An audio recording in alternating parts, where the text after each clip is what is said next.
Right. So new thing that is added into the course material is the spreadsheet link. If I just copy this,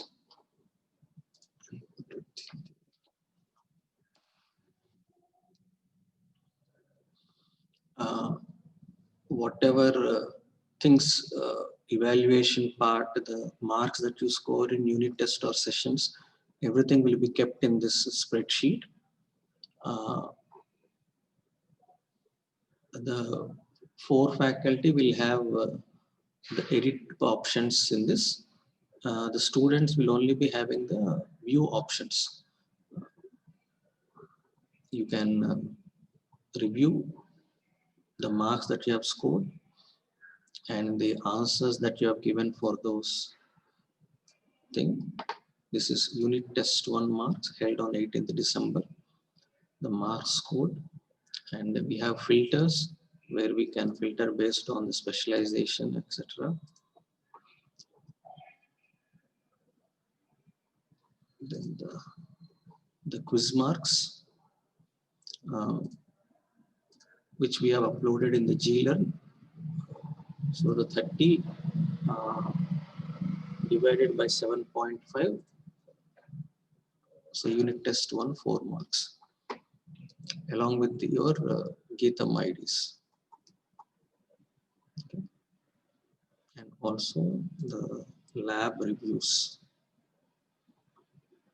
Okay. Record verification, which the faculty has done it, they will be mentioning their comments there on a weekly basis. Are you showing you need access, sir? We have given read.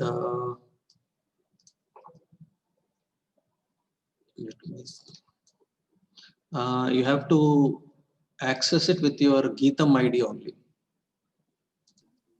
Even though it's asking that have to request, sir. Get link. Anyone in this group can view this. So let me copy paste the link. Whether it is same or not, let me check it.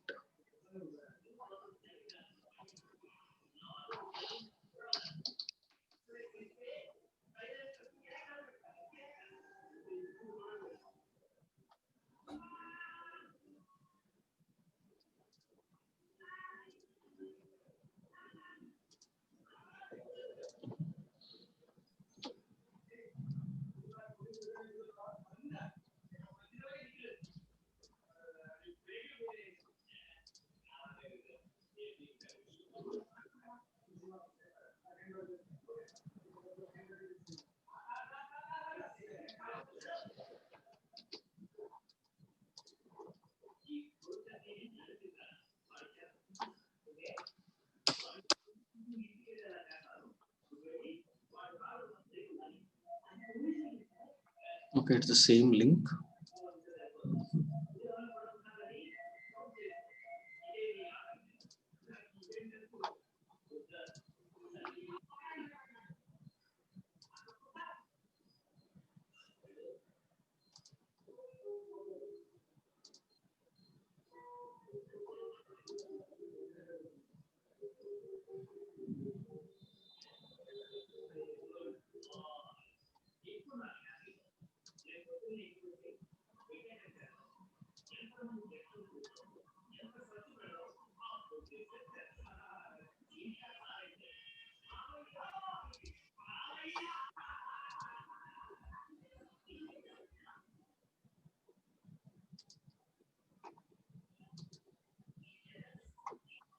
I think they are able to access it. Yes, sir. Okay. We get access. So maybe I have to tell anyone with the link. Okay. Right. Okay. So that link is permanent. Anytime you can modify it. You can see your performance in this subject. Okay. Right. So this is not there. Now we have to take the Raptor.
So let us see what is already there in that PPT. So anywhere, irrespective of the programming language, generally we say array is a collection of similar types of elements. We use the word homogeneous.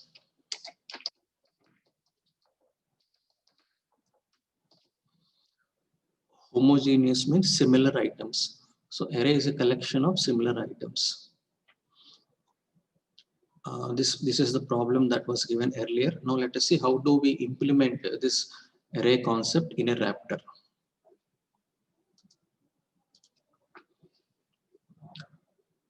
Okay, now that you are knowing something about Python, first, do I need to declare a variable in Raptor?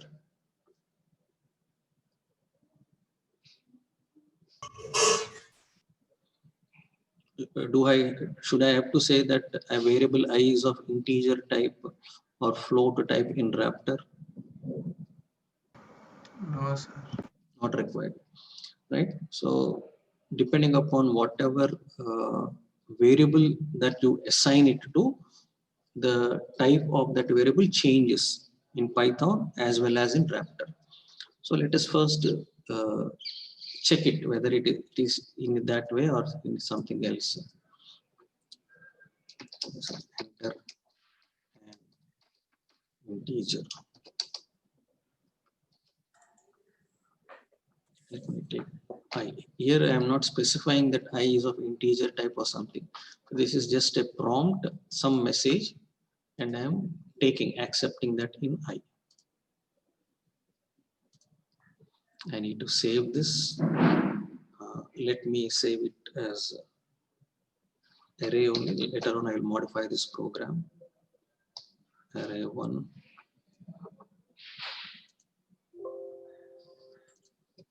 And I try to print that value.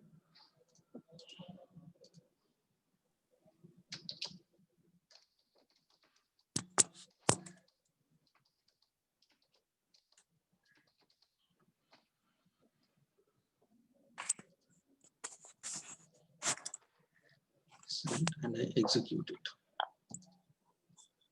So I'm taking some value.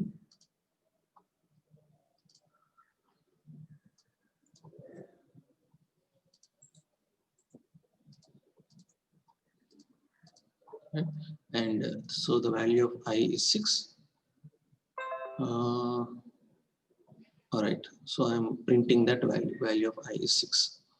Let us try to modify this a little bit and add one more input statement. This time I will say enter a character, enter a string or something.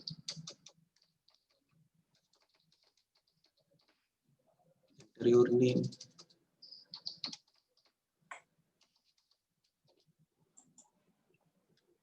And I use the same variable which I have used earlier. Okay. I have used I here. I just want to check whether dynamically can the type of the variable change, just like in Python. Okay, I am putting done. And I try to print this.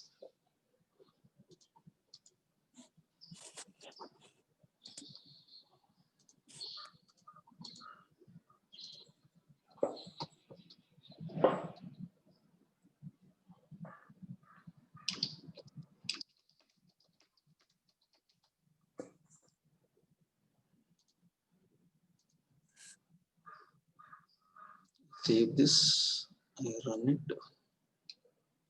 Enter value, enter an integer, I have entered. Enter your name. I'm entering my name. And I'm trying to print.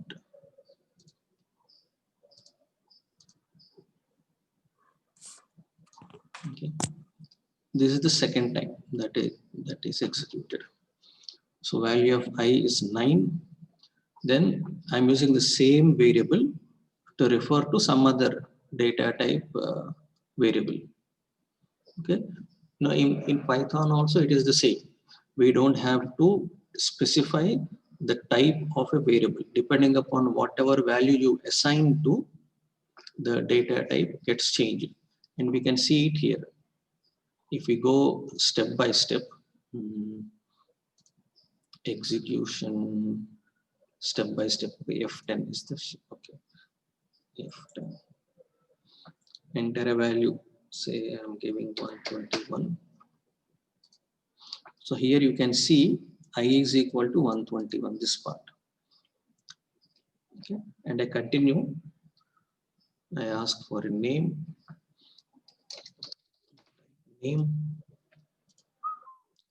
The moment I type it, the same value I is now acting like a string, double quotes. Okay, so the similarity between Raptor and Python. In Python, you don't have to specify the data type of a variable. Depending upon the value that you assign to a variable, the type changes. Same is the case with Raptor. Okay, now coming to the concept of array. So why do I require an array? Say for example, I have to store marks of, say your marks, I have to store your marks. I will say enter. We are still in execution, so I will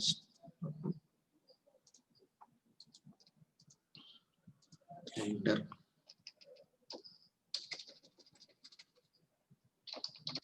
marks of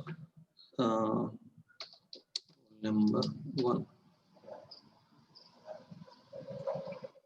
I enter marks 1, done. This deleted again. Now I have to enter marks of roll number 2.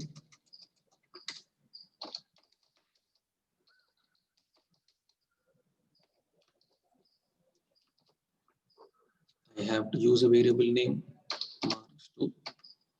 If I use the same variable name marks1, as we can seen earlier, the variable, the content of the variable is replaced with whatever you have initialized recently. So I have to use a different variable name. So marks2, right? So enter the roll marks of roll number 3, get marks 3, enter the marks of roll number 4. I have to keep on writing this for 120 times. I can use I cannot use for loop because these variable names are different. And what is the common property of all these marks? They are just marks. They are just numbers. Okay, they could be, if I scale it down to 4, they could be floating point, or if they are for 30, they are just integers. So all these variables, marks 1, marks 2, marks 120 something, all are having the similar property. And what do I do with the marks? Maybe I can find out the average of the entire section of marks, or find the total of the marks, or trying to find the maximum marks. How many students have scored above 25? How many students have scored 30 by 30? So different calculations can be done based on those variables. If I don't have the concept of an array, I have to do this, that I have to repeat this for that many number of times. Maybe 2-3 times it is okay. So 120 times it is complicated. If I have to take the entire first year section, 1000, the job of a program is to simplify things, not to complicate things. So it becomes, it's not practical to do. So what is the easier way to do? Then comes the concept of array. So what I can do, instead of writing all this, I can use an array. Okay. So how do I do an array? I use index. Now let me come to the PPT again.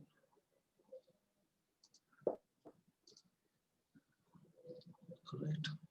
So if I take something like marks as this, and to tell the software, Raptor software, that these are just not ordinary variables. They are a collection of variables. Okay. Instead of numbers, if I put marks square bracket, So that square bracket is an indication to the Raptor software that whatever I'm using here, okay, it is a collection of variables.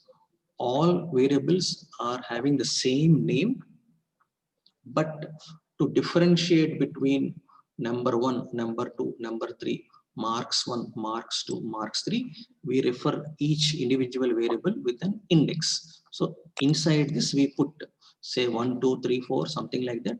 So that 1, 2, 3, 4 refers to the index. So first number 1, number 2, number 3, like that. Okay. To differentiate between an ordinary variable and an array, square brackets are used.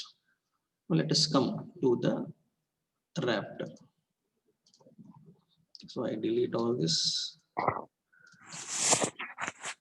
I just specify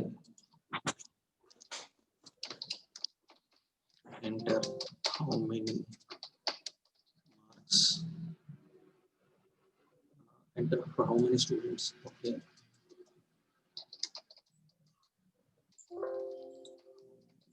Students. Enter for how many students marks. What is a better sentence? I want to tell that I will enter some n. That n student marks I need to Sir, how many upload. number of students? Number of students to allot marks. Okay, number of. All right.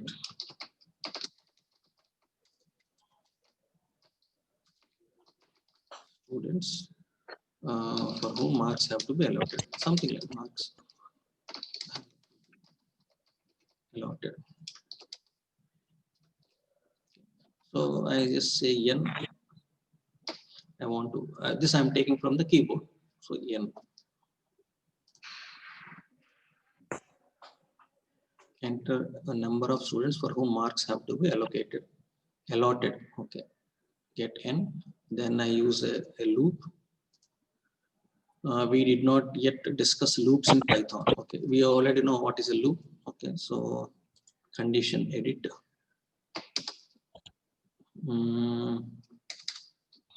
We have to take count is equal to n. So before we take count is equal to 1, we have to fix the value of count.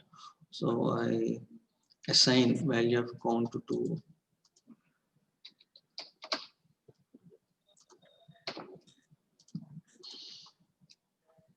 So initially count is equal to 1. Number of students for, okay, let us see, test and then follow, modify it accordingly. Now here I will enter, I will accept the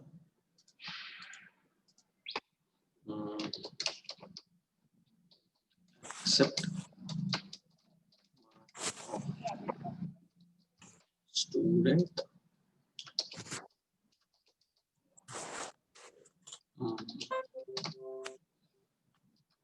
something like that.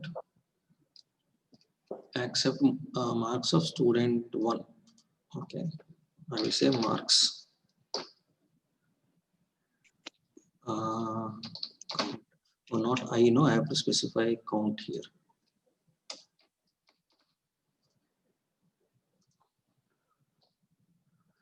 So marks, Raptor doesn't require us to declare variable names. So marks we have not declared earlier. To tell the Raptor software that marks is an array, we are using index. We are using square brackets. And within the square brackets, we have to specify in which location you want to store.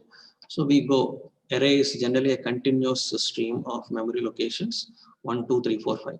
So initially count is equal to 1. We store at marks 1.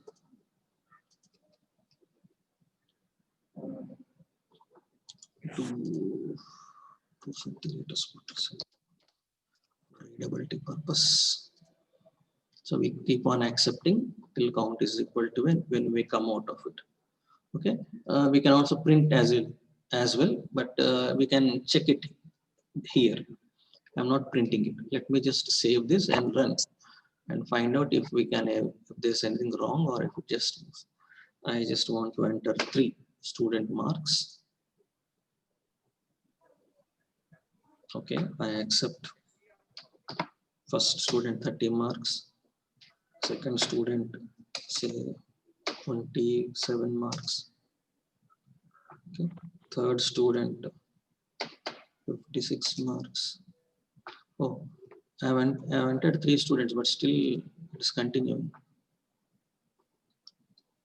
78. Sir, you did not increase the value of an count, sir. Right. Good. So I did not change the value of the count. So count Sir, and always loop remains condition 1. also. Sir, and loop condition also count greater than one n should be there, no, sir. Right. Okay. So I have to change. I have to change the value of count. Otherwise, whether it is increment, decrement, whatever value that you are checking here, that value has to change inside the loop.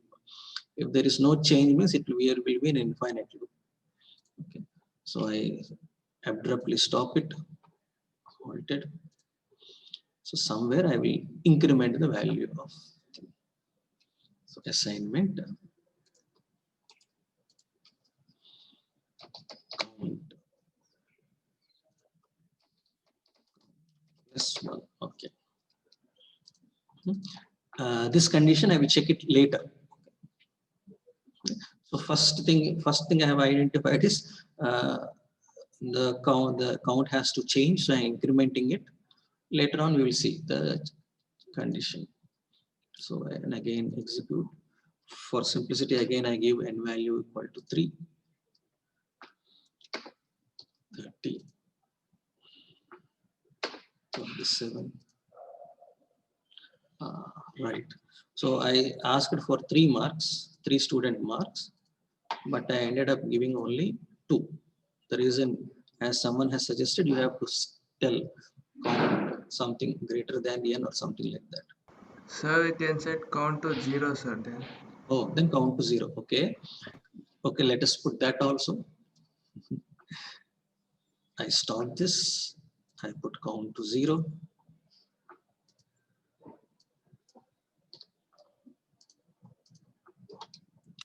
I save this. I run this. Enter the number of students, 3.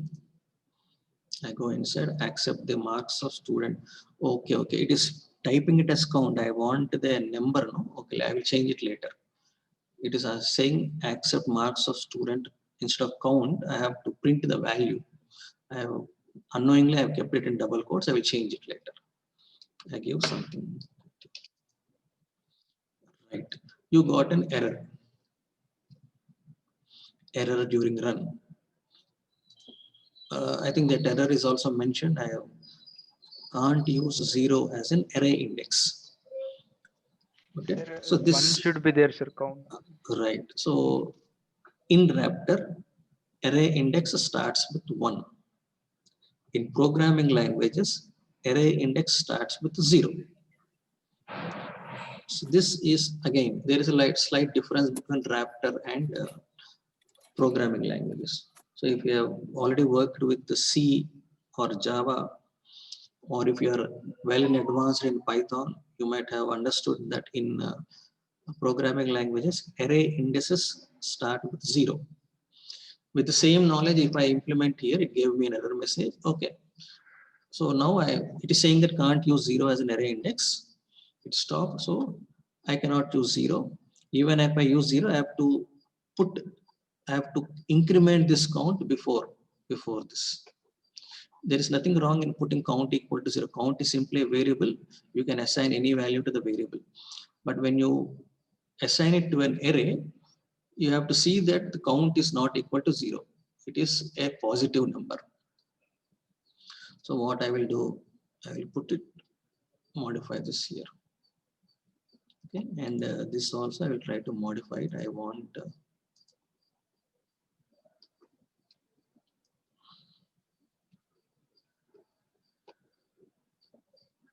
number.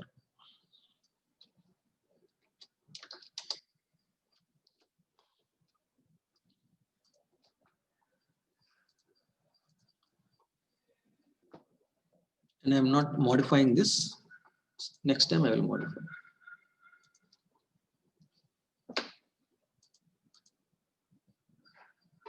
So now accept marks of student 1. Accept marks of student 2.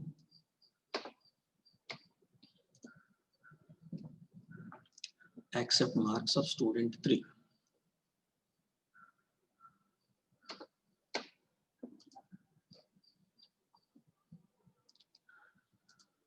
So I could accept 3 marks.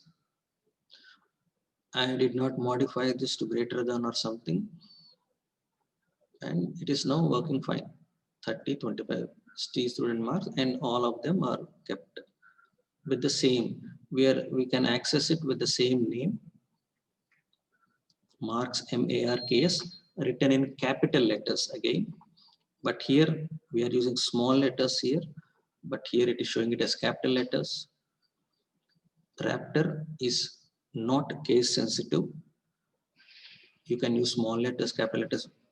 It doesn't make any difference for the Raptor, but for displaying purposes, to differentiate that marks is not an ordinary variable, it is of array type. It is differentiating it as capital letter, though I have used small letter. Okay. And index. Now, along with the marks array, there is one more attribute called as size. This we did not do much earlier. Let us try to print that, whether if I say marks size, whether it will give me something or not. How to find out what is the size of the array. Let us print something here. But I come out of it. Try to print.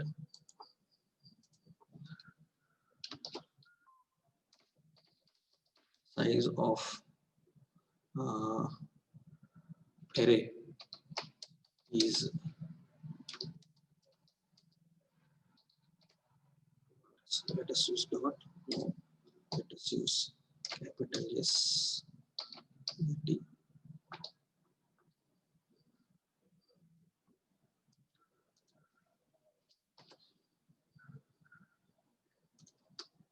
Okay. Now I just want to find out whether can I use this attribute or not. So I don't know. Let me just find it out. Check it.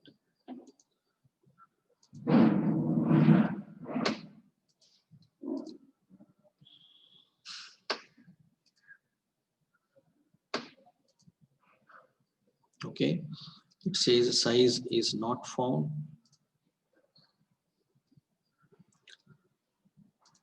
So anyone can just search it or tell me how to use this size attribute of marks.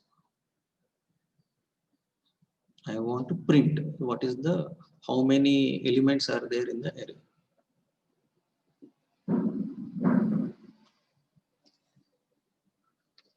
I tried one option by putting it in square brackets. It gave me error. Is there any other way where I can use? There's a called length in the help session, sir. Help length Okay. array. Length, anyhow, that is, we have checked earlier, no? Length we have used. If you kept length, the length will be given. Sir. Length for string. Okay, let us see that.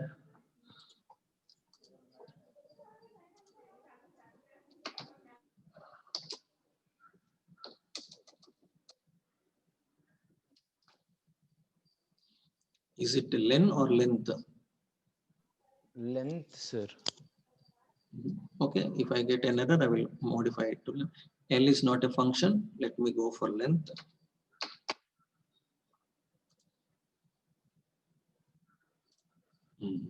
Length is also not a function. Okay, then I go for help.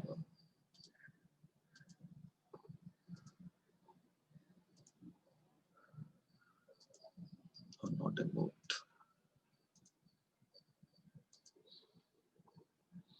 It's a math. Length is a for strings, no? So where do I get arrays, right? Arrays.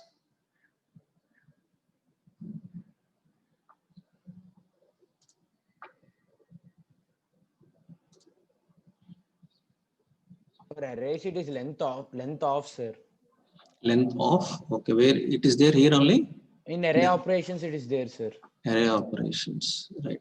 So length of, okay.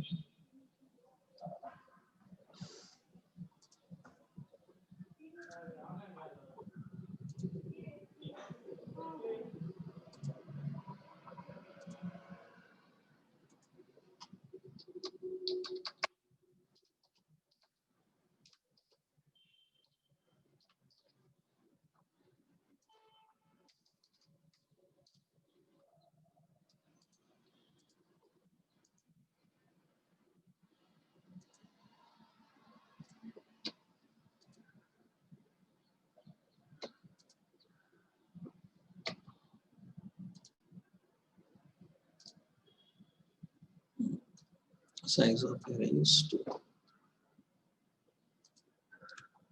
Okay. So to find how many elements are there in an array, we use length of function. Okay. Then what is the use of size here? That you can check it. You can Google search and see, find out whether we can use what is the use for size, or it is only for display purposes. Can't we use a size name anywhere in the flowchart?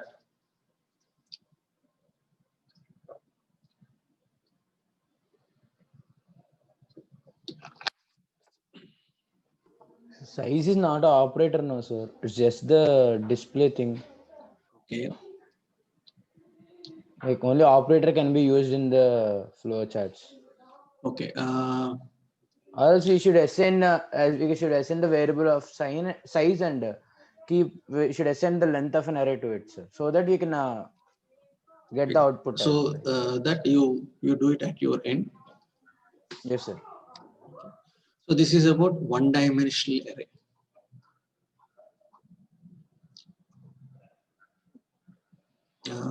Any those who have asked me one-dimensional array, any doubts in this? So this size thing that is left to you, you have to find it out. Other than that, so have you understood the purpose of using an array? So you can put, suppose n is equal to 100. So all you have 100 marks of, you will have 100 entries, and using a simple looping structure, you can assign values of 100 elements, and just like you're assigning, you can use one more loop to display all those 100 elements, 100 marks. If array is not there, you have to put accept student 1 marks, student 2 marks, student 3 marks, like that. You have to do it for 100 times. Instead of that, we are using a loop consisting of a couple of statements and trying to enter as many elements in an array as possible.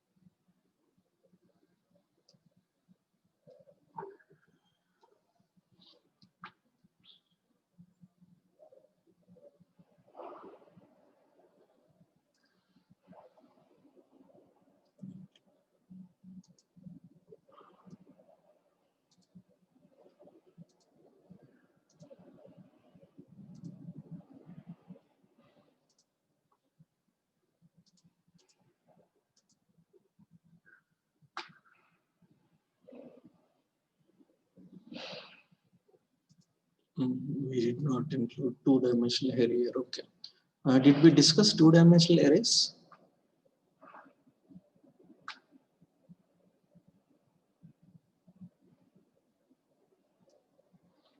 I remember telling about matrix addition, I think. Matrix addition subtraction. Did I not include it in PPT?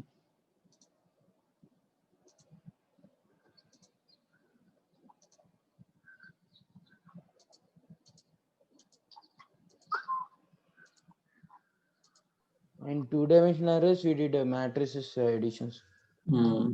But we've discussed it, but I did not include them in the PPT, right?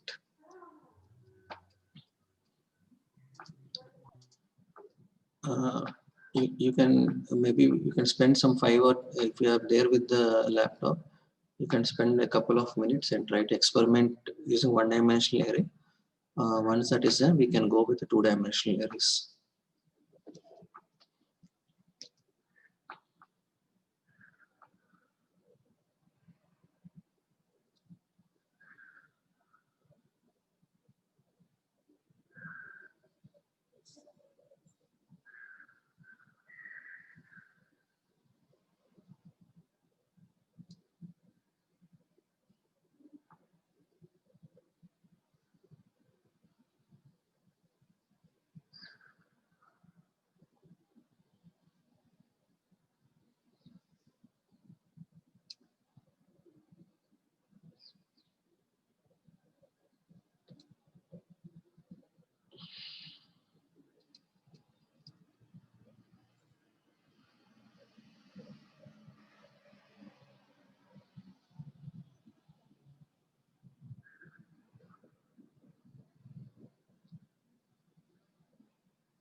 So any doubts with respect to array?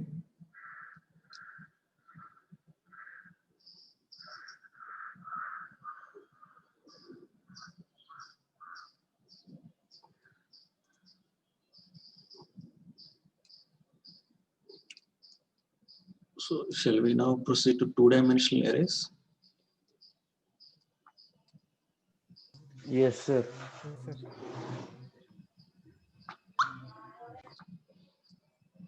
Okay. Now,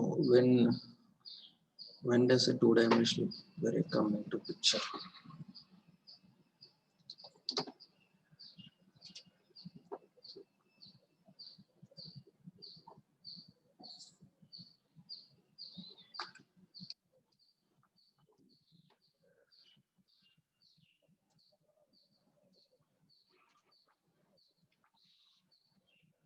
Right.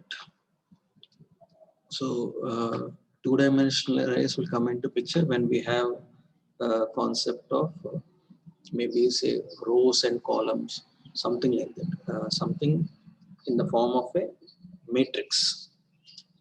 Suppose I take some numbers 4, 6, and 1, 3, 7, 2,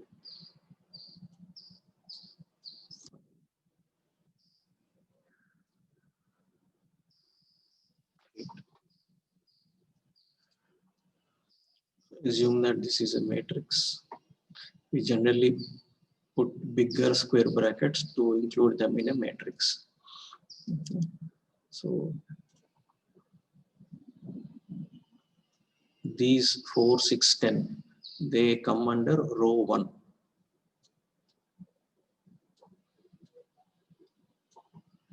They come under first row.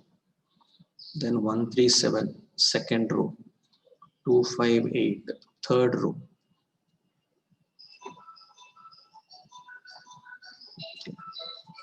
Similarly, 4, 1, 2, they come under first column.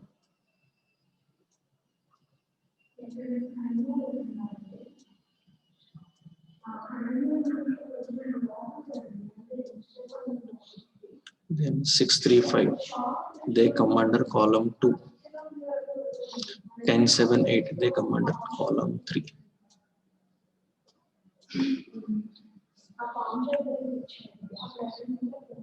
Okay. Now, if I want to identify a particular value in a matrix, we identify based on the combination of both row and column. Suppose I want to find out, I want to represent this 3. So 3 is in second row and second column.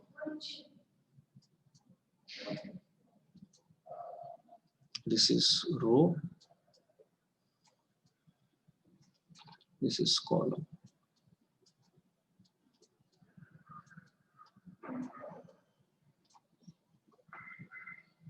Similarly, what is the value in the position second row and third column? 7. Okay. Say imagine like a chessboard. In a chessboard we have one, you have alphabets, the other one we have numbers. So they will tell move we have names for the chess pieces. Move king from one location to another location, or move horse from this position to another position. So each cell in a matrix is identified by its by combination of row and column. Now, one can argue that you can also represent the same using column and row. We are saying it is row and column. Some will say it is column and row. So if you follow the other way, column and row, if I have to display, if I have to find out this position, I first specify the column place 3 and then row place 2.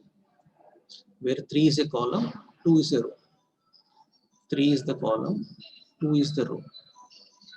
Okay. So one notation or the other has to be followed. Either it is row column notation or column row rotation. Something has to be followed. So to make it uniformity, majority of the programming languages that we learn, whether it is C, Java, Python, Raptor, whatever we learn, they follow row column notation only. Okay. Elements get stored in the memory location based on the row concept. So that means when you want to store in a memory 4, then we store 6, then we store 10.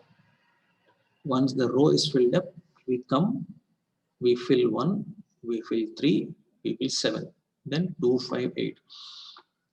So it is row major. They use the word row major. Row major. MAJOR. Or let me just type it. Can I type? Here I will type.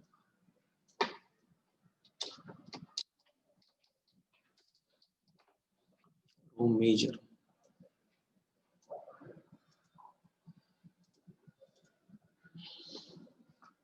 Okay. Now, some programming languages like Fortran, it uses column major. Means what? If the same matrix has to be represented in Fortran programming language, we have to enter based on the column. So we have to enter 4, 1, 2, 6, 3, 5, 10, 7, 8. So that is column major. Raptor and Python uses row major. Okay, right. So let us try to go and initialize matrix, first matrix. So I have to ask, I will modify the same program.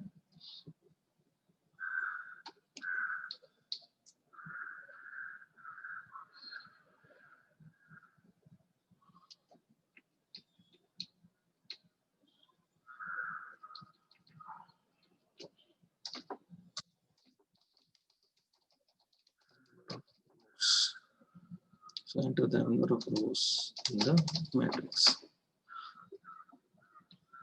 And I say the variable row. Okay. And another thing which is found in Raptor is you cannot accept multiple values at the same time in Raptor. You have to do one after the other. So I'm accepting the number of rows. Then I have to accept the number of columns.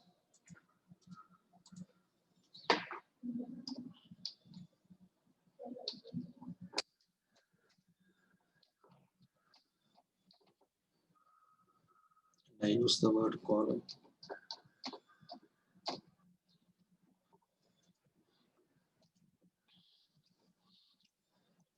Enter the number of rows in the matrix, enter the number of columns in the matrix. Then to move, I have to use a loop. So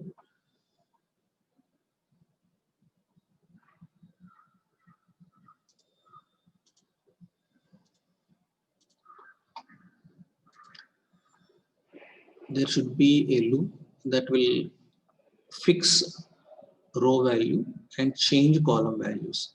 Once all the rows are filled, the row has to be incremented to 2. So this is row 1. The row has to be incremented to 2. Again, column has to come to 1. It has to insert into that particular positions.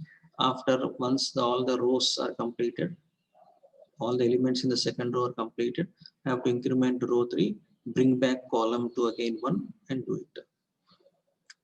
So we should have two variables which keep on incrementing. Okay, and both the loops should be, one should be nested in the other. Let us see how to implement it in the Raptor. So I take,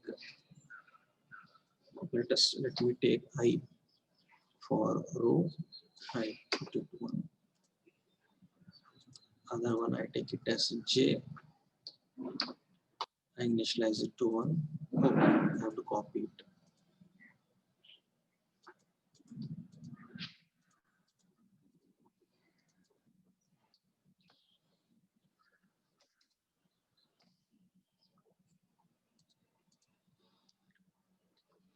So in the loop, what we do? So this becomes my outer loop. So outer loop, let us make it as row. So while I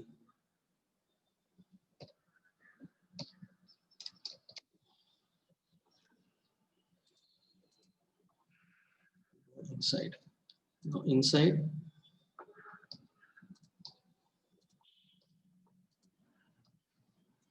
so with the I equal to 1, I have started. So I is representing this. I is representing rows. Initially, I is equal to 1. So let me put it as I here. I is representing rows. So when I go inside it, now my column values represented by J should start with 1 and J value should keep on incrementing. So I will put one more loop. Here I will say J.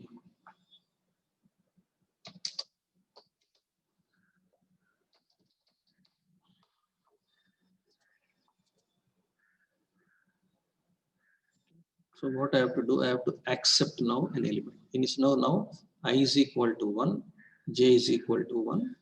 I have to accept, I have to input.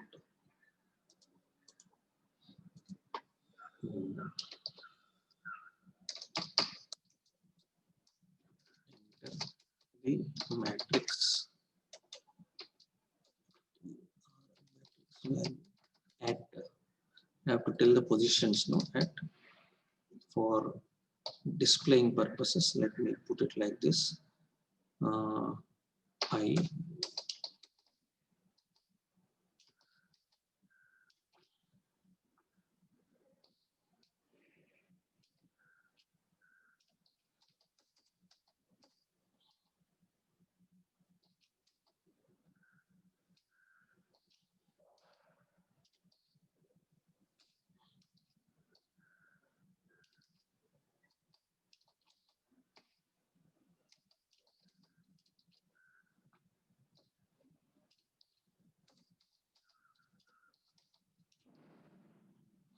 It is on this entire print statement is only for readability purpose. I want to say that enter matrix at value 1, 1, 1, 2, 1, 3, something like that. I will say matrix I J.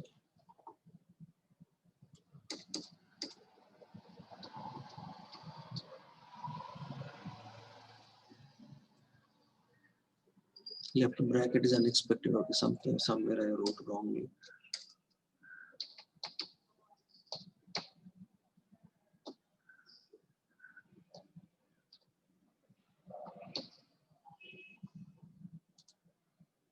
Oh, okay. Okay, I'm using wrong notation. It should be I comma J. So it is helping me here how a two-dimensional matrix has to be displayed. So I'm putting matrix I comma J like this. So once it is entered, I have to increment the value of J. Otherwise, it will be in an infinite loop. Previously, I have checked it is giving infinite loop. So I have to say J set to J plus 1. Okay, and when Sir, in this, will you use subchart, sir, or only in one main flowchart? I'm just putting in one, you can use Okay. subchart as well. No, sir, it is very lengthy, sir. That is why subchart. Right. Okay. So subchat. Okay. We know what the concept of right. Maybe while practicing, you can put it in the subchat. So what else I have to change? It will keep on being in this loop. When J value becomes a column, it will come out. So when it comes out, I have to change the value of I. Okay, so while coming out, I have to change this value. So I will insert, I will assign, which increment the value of I. So even in Raptor, we don't have pre-increment operators. We have to use only plus. It will again check for I is equal to row. When we go inside, again column J value should be 1 only, because here when row value gets incremented comes to 2, the J value again should start with 1 only. You're incrementing row, again J value should start with 1. So initially when both row and column I and J values are 1, I1 J1, I1 J2, I1 J3, you are incrementing I value. Now I2, this one is I2 here, again J should be 1. So while going inside the loop, we have to see that J is initialized to 1. So while repeating it again, we will just put it and keep this here.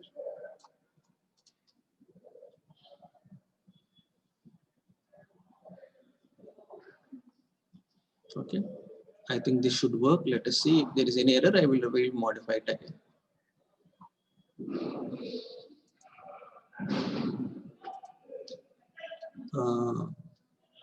Let me just give 2 and 2 to make it simple. We can check here. I and J values are 1. Enter the matrix values at 1, 1 location. Let me give some value. 5. Oh, again it is saying we did not do church. Maybe I made a mistake. If we go in, this J to 1 should come here. Otherwise, again, we are asking for I1, 2, but we are getting 1, 1 on. So this will be an infinite loop again and again. Again, 1, 1. You can check it here. It is all same thing. The same value is getting modified. So now that I have understood, I will keep this here.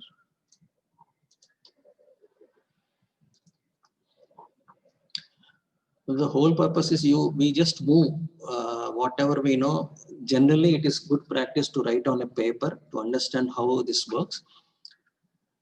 But instead of writing on paper, I'm just demonstrating. So the moment you get an error, you understand how the logic, we have to modify how the logic works. It becomes easier for you to do. That's the reason why I'm just going blindly. If any errors are there, I am modifying it straight away.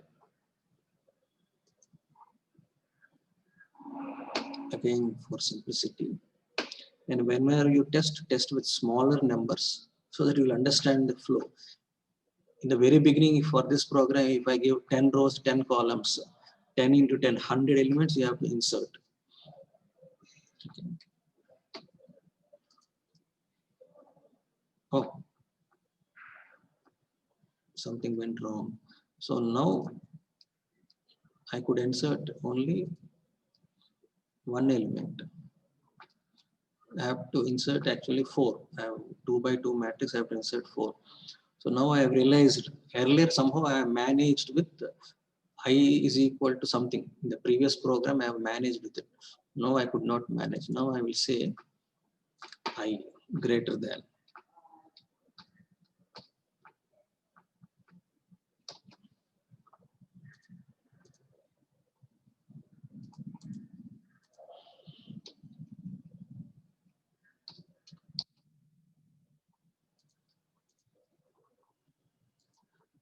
Let us do.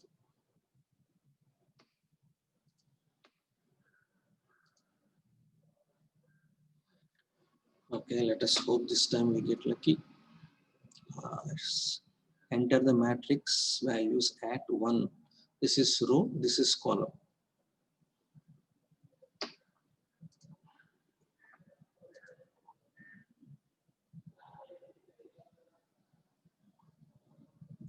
Enter the matrix values at second row, first column.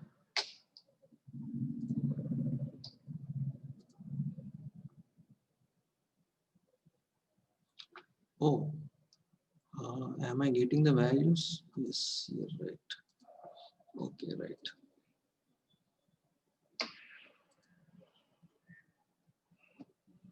Right. So now my matrix elements are 6, 3, 9, 4.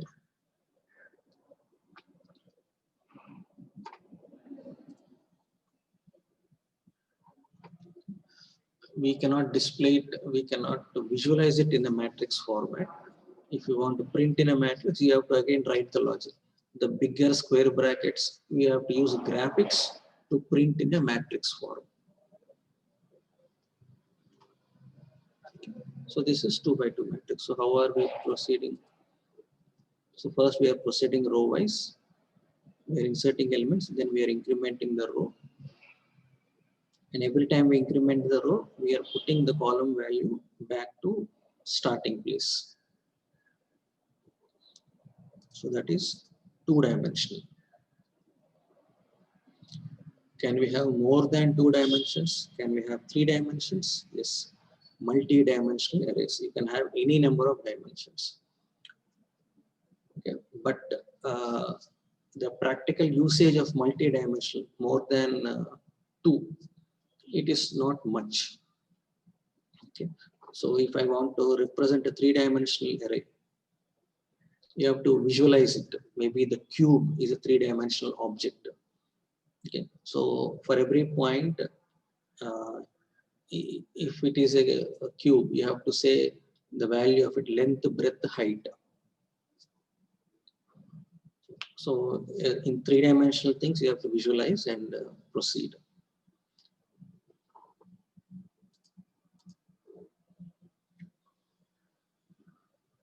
Okay. Right. So any doubts in 2-dimensional array with respect to Raptor?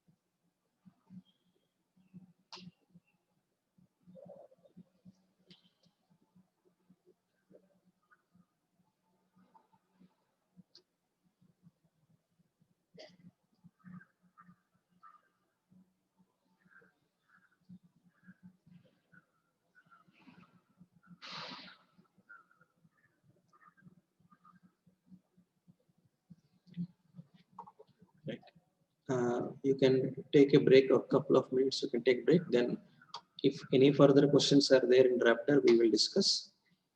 Or else we will just do some things in Python.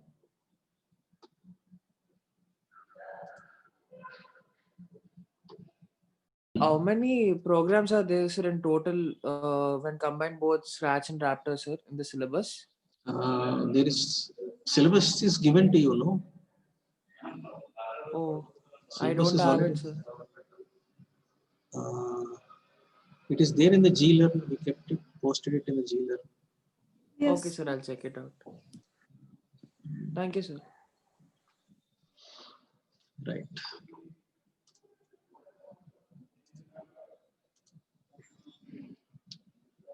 Okay, now let us look at file. Now every programming language supports file concept because when we have to give input through the keyboard, we can do to a certain extent. If I have to manually enter marks of, say, again 120 students, okay, maybe 10 minutes, 15 minutes, 20 minutes, it will take me to enter. If I am asked to enter 1000 student marks, it becomes tedious. So that is one. As the input grows in size, it becomes difficult for us to manually enter through the keyboard. Second, when you have to take input from some other process. Now, in some of the cases, it is not that you have to take input only through the keyboard. Say you have a program, the program gives some output. That output of the program is again input for something else. So a sequence of programs, okay, or a sequence of functions. So it is not possible in every case that you have to take input only through the keyboard. No, in the second case where output of one process is input for the other, that can be taken care in the program itself. And we have been doing this quite frequently. You have when we have such kind of things, we divide them into subcharts or sub procedures. The procedure executes something, it will give you an output. That output again may be continued in the next part of your program. Okay, but what about if you have to take input from from many things? Okay, let me download the Excel sheet containing your marks. If it is already there, let me check it. Okay, it is already there. Let me keep it in some place, convenient place.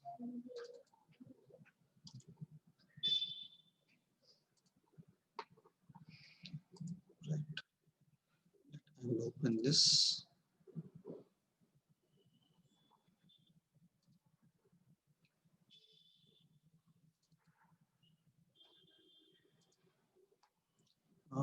Okay, I am only I want only for testing purpose. Okay, let me remove rest of the things.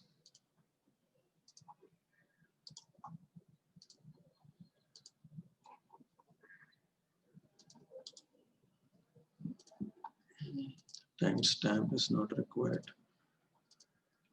Let me only take the, okay, let the specialization not required.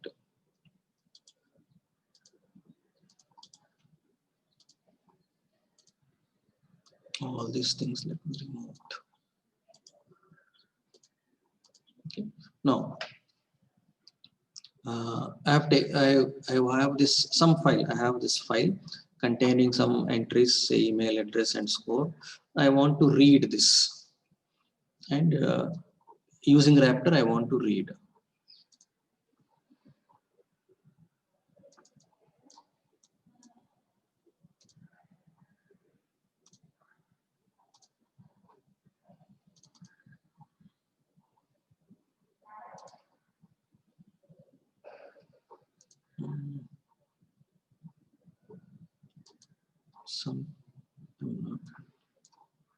Just a minute.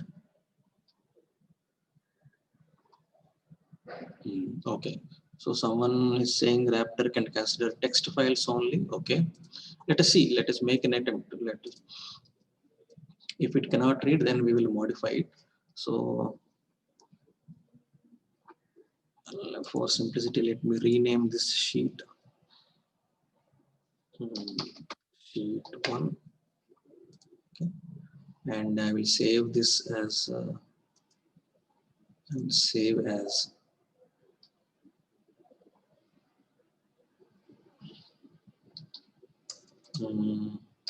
details.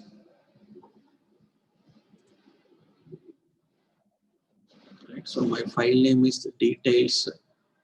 Some extension will be there. Let me find out what is that extension. Details. XLS something. Details. Properties. So details.xlsx. Okay. Right. And my Raptor file should also be in the same location. Even if it is a different location, we can do it. No problem. Okay. Now I have to now. So what is the first step when I have to read files? Have to go for help. I forgot.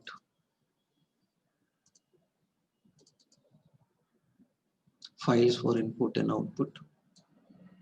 Input from a file, right? So there's something called as redirect input. Okay, so let me use this redirect underscore input. I have to make a call to that files.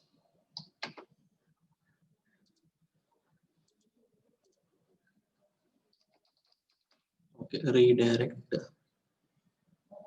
redirect input, yes or no, or file name. I will select this. Now I need to have a file name kept in double quotes. So I know that my file name is details. So instead of typing, I will directly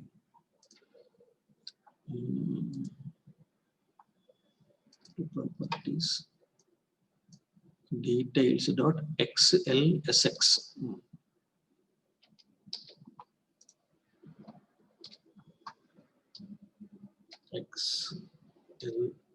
xlsx.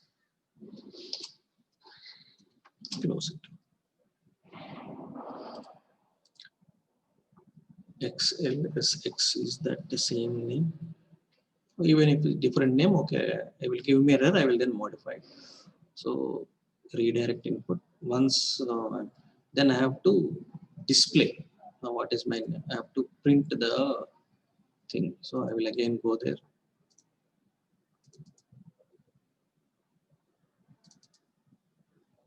Input line by line, inputting from a file. Okay, let us see what is this. So this is okay. Then you count, then you put in a loop.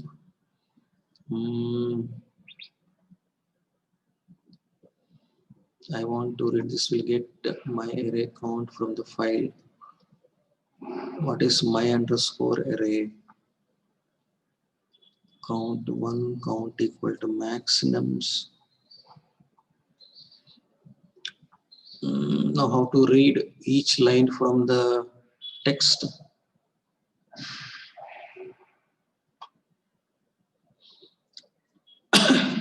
So get my array count.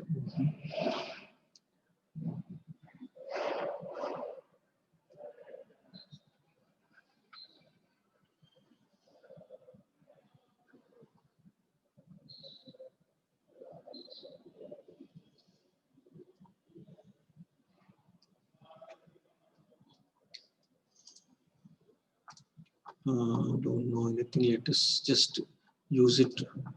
Read it. Let me use a loop.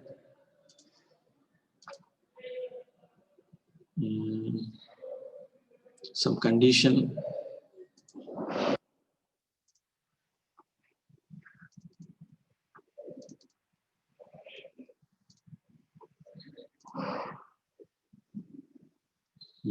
Okay, right. So input line by line. Okay.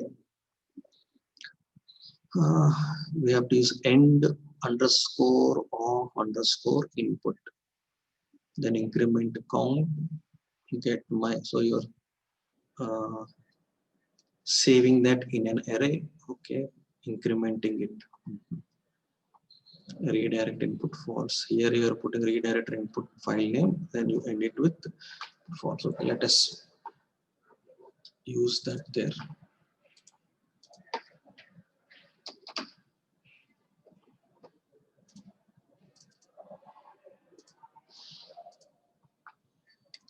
Then initialize count.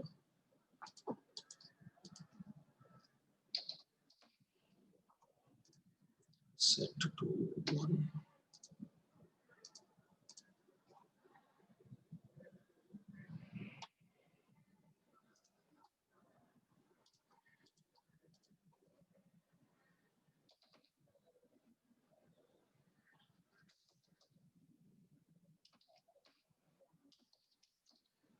My data.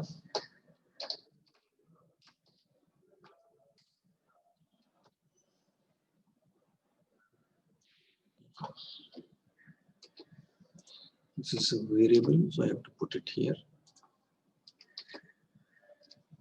Well, it does not give anything. Expected variable or number found and input.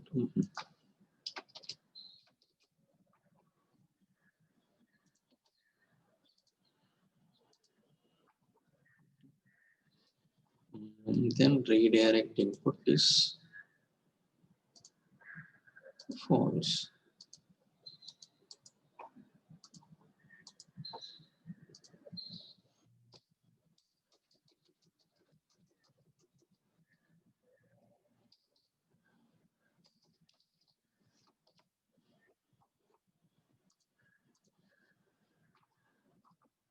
Not knowing whether it will work or not, we will just run it. Unable to redirect input to details.xlsx. Okay, the moment I get this, now I will test whether my file name details is correct or not. So I go there. details details is correct. The file extension. Go to properties. XLSX.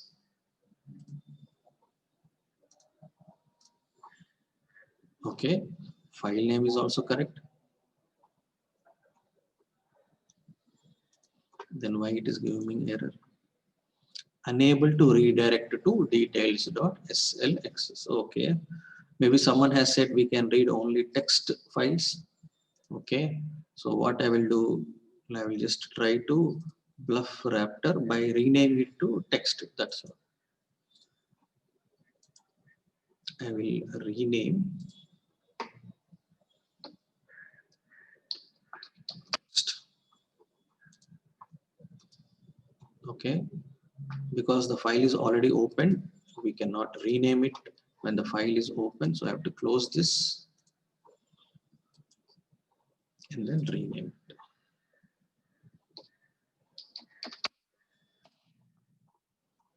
Okay, now I will try to see.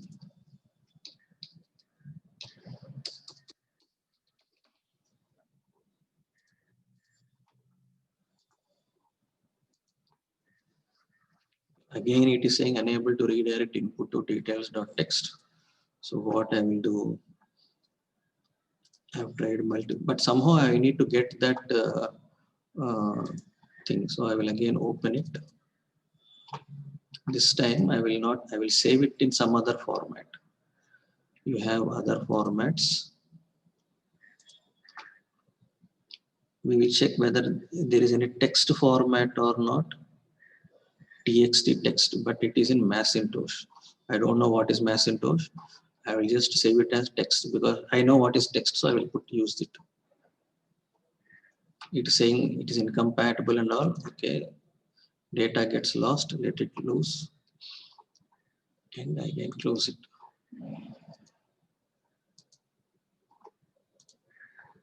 So this time I will check it. Properties, details dot type of file, opens with. Okay, let me see.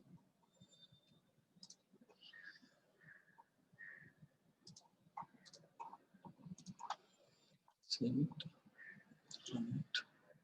Oh, it's getting executed.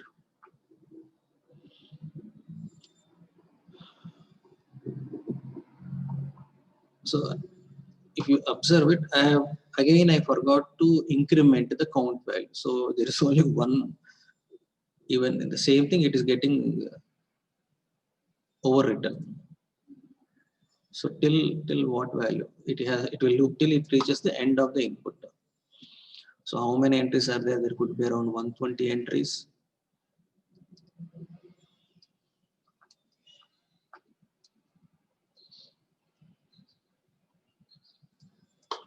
Let us see if I can be a bit faster.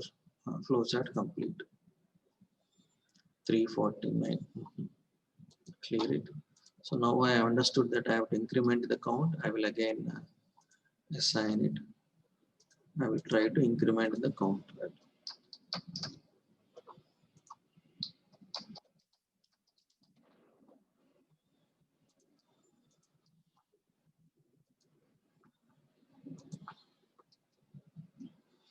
Since I have increased the speed, how many rows? 114. And what does they contain?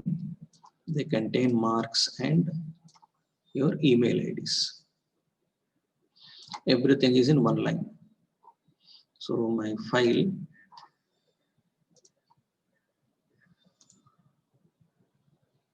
details.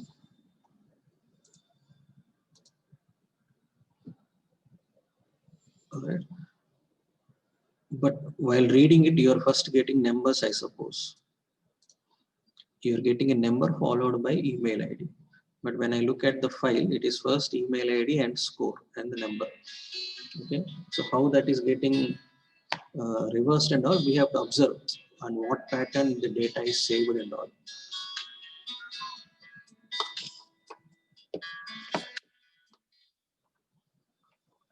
So this is the advantage. So every programming language supports reading text from files. So initially, because we are not able to read in Excel based file, we have converted our Excel file into text file and we are reading data. Now once you have this, once we have the data as part of our program, now we can modify it. We can take a part of it. We did not concentrate much on strings, so we can maybe if I want only marks or if I want only email ID, okay, I can divide my string into parts. I can only extract the substring by putting a logic or somewhere as part of the code. Yeah. So this is how we take input through a file. So we use redirect underscore input. Again, it could be it is a predefined procedure because we did not write the code here. So this is a call for the procedure or subchart.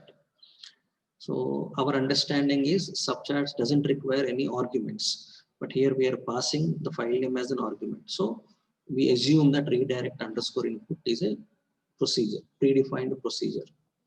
So what it does, reads the file, it opens the file. We have something called as read write permissions for opening a file.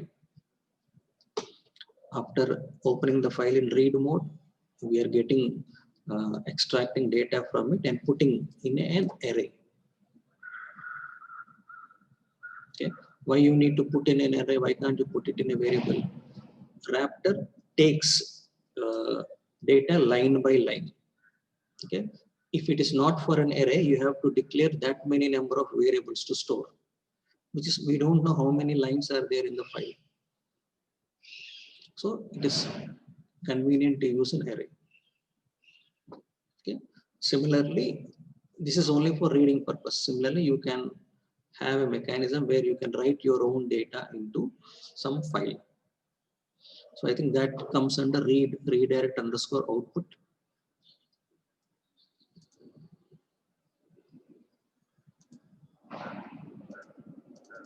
So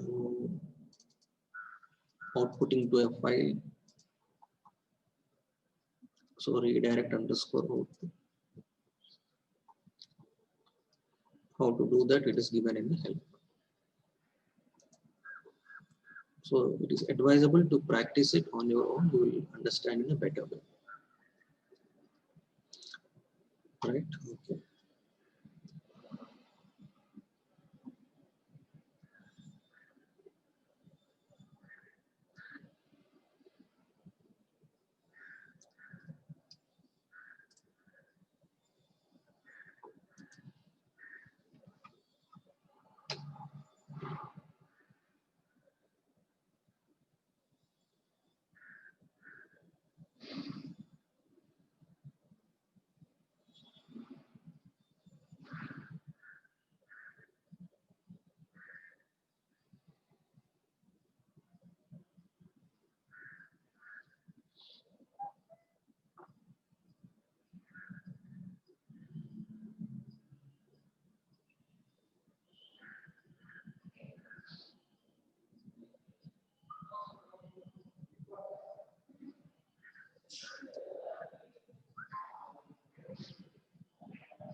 Sir, Yes.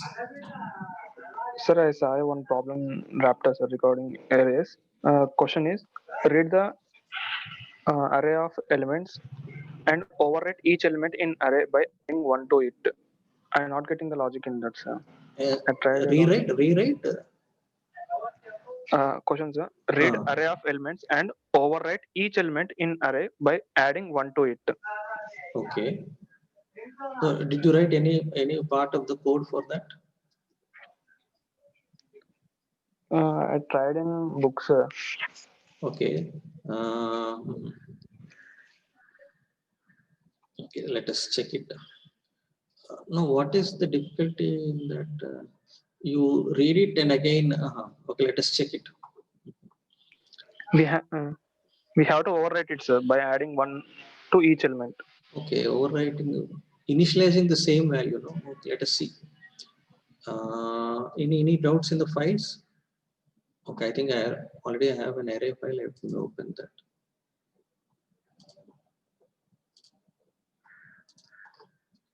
So this is 2-dimensional array. Let me take single dimension. Enter the number of elements in the array.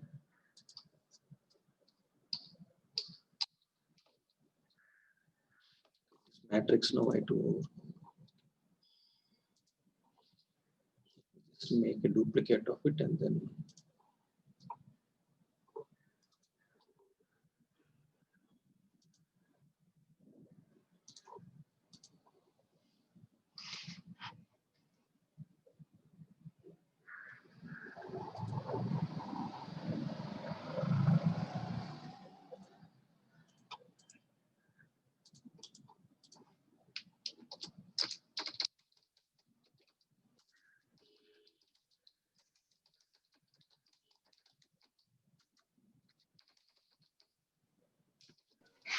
Sir, actually, question is, we have some files, sir. In that file, we have some numbers like 10, 20, 30. okay, So we have right. to rewrite it, sir. We have That to rewrite it involves as again reading it. Okay, that again is a bigger program because now reading everything is in the form of string only. You have to convert that string into a number and then modify it again, write into the same file. Okay, I think someone can try it. So as someone has suggested, you have to read, and till now reading is only in the form of a string. With strings, you cannot do arithmetic operations. So you have to convert that string into a number and then do. And in Raptor, I don't think we have used typecasting to convert any string into some other type. So I even doubt whether we have typecasting things in Raptor. Let us see.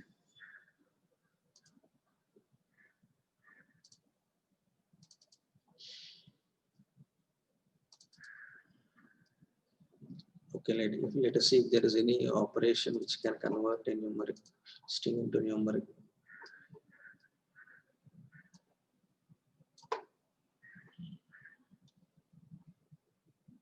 String operations, length of indexing. Oh, something is there, 2 character. This is ASCII value. Okay. This is comparisons.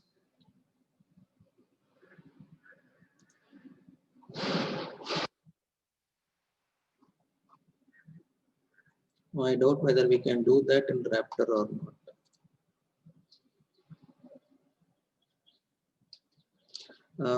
Okay, someone is asking to revise binary and linear search. Better it will be a revision for me. Better, I think video links are available. You go through the video links once. If you have specific doubts, then we can discuss. Otherwise, it is only you just ask a question. Maybe I don't know whether you are listening or just spending time. It will be a revision for me, may not be for you. Okay, and for your question, reading data from a file, adding one number to it, and again writing into the same file. I doubt whether we can do that in Raptor or not.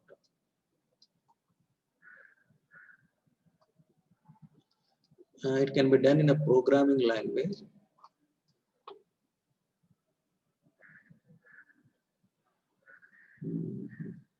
We have to convert that string into a number.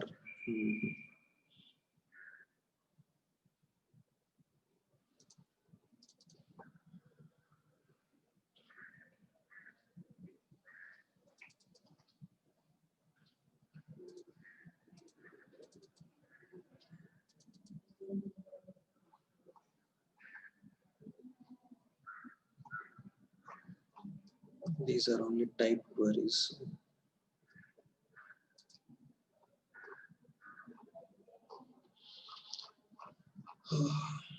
We can write, but it will be a very lengthy program.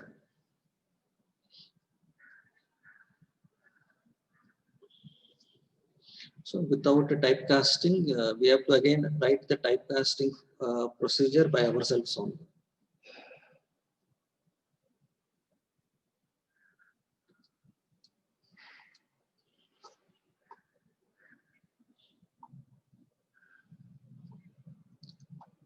Okay, right.